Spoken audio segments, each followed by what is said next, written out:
के भीतर एक बार फिर चिट्ठी बम फूटा है। इसके जरिए प्रशांत भूषण और योगेंद्र यादव के गुट को निशाना बनाया गया है। पार्टी की पूर्व प्रवक्ता आतिशी मरलेना ने अपनी चिट्ठी में लिखा है कि प्रशांत भूषण और योगेंद्र यादव केजरीवाल के साथ विवाद खत्म करने को तैयार हो गए थे, लेकिन शांति भूषण की एक धमकी के बाद प्रशांत भूषण पीछे हट गए।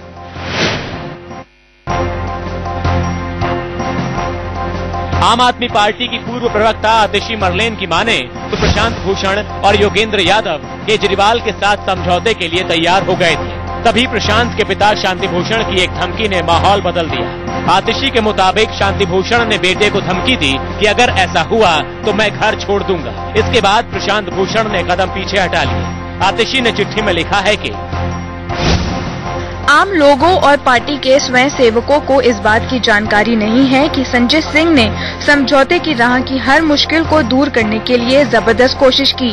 उन्होंने 26 मार्च तक सबको इस बात के लिए मना लिया कि पार्टी की तरफ से एक सामूहिक माफीनामा जारी होगा। पृथ्वी रेड्डी की अगुवाई में पार्टी संगठन के भीतर समयबद्ध फेरबदल होगा और 6 नए तटस्थ और जाने माने लोगों को पार्टी कार्यकारिणी का सदस्य बनाया जाएगा। आतिशी ने चिट्ठी में लिखा है कि जब संजय भाई की सर्वसम्मति बनाने की कोशिश प्रशांत जी के रुख की वजह से नाकाम हो गई, तो उन्होंने जनता के बीच कहा कि सिद्धांतों के मुद्दे पर बातचीत असफल हो गई क्योंकि दूसरा पक्ष इसको लेकर गंभीर नहीं था। आपने आम लोगों के बीच एक तरफा तस्वीर पेश की, सच बयान नहीं किया, जनता को गुमराह किया। इससे साफ संदेश गया कि पार्टी ऐसे मसलों पर काम करने को तैयार नहीं। ये बिल्कुल गलत था।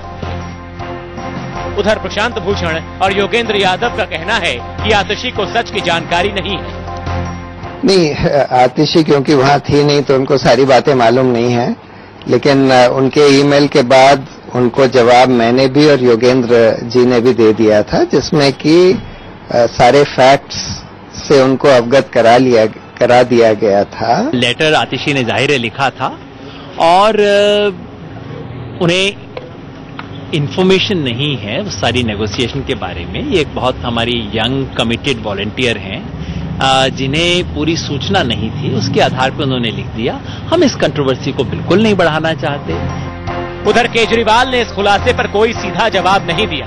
बात टालने के लिए हर सवाल पर बस चुटकी लेते रहे। दिल्ली के लोगों को कोई फर्क नहीं पड़ता वो क्या कहता है, ये क्या कहता है। 24 घंटे इसी बात पे आप मेरे खड़े होके केजरीवाल के खिलाफ गाली देना, एक ब्लॉग लिख दो केजरीवाल के खिलाफ। देखो सारे कैमरे वाले ब्रेकिंग न्यूज चलाना शुरू कर, इसमें कुछ नहीं रखा। तो आपकी टीआरपी बनती है, आप अपनी टीआरपी बनाइए, मुझे कोई इंटरेस्ट नहीं है इसमें। ले आया था और अभी इमीडिएटली अगले 5 साल दिल्ली बदलने में मेरे 24 घंटे जाते हैं। मुझे इससे कोई लेना देना नहीं। आपका इंटरेस्ट तो आपकी टीआरपी बनती है, आप अपनी टीआरपी बनाइए, मुझे कोई इंटरेस्ट नहीं है इसमें। केजरीवाल भले ही चुप रहे, लेकिन आम आदमी पार्टी और उनका समर्थक गुट दोनों नेताओं पर बरस रहा है। शांति भूषण जी ने ये कहा कि मैं घर छोड़ के चला जाऊंगा अगर आपने समझौता किया, तो इससे तो उनकी ईगो सामने आती है कि वो पार्टी के अगेंस्ट काम कर रहे थे और चाहते थे कि पार्टी बदनाम हो जाए। चंडीगढ़ से विपिन परमार और दिल्ली से शिवानी त्यागी के साथ राकेश कुमार सिंह, इंडिया न्यूज। अंदर की बात यह है कि आम आदमी पार्टी के भीतर के इस घमासान पर केजरीवाल ने जानबूझकर कुछ नहीं कहा।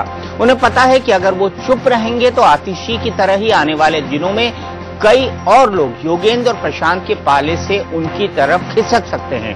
इसीलिए वो चुप रहो और इंतजार करो की नीति पर चल रहे हैं। अभी एक ब्रेक के बाद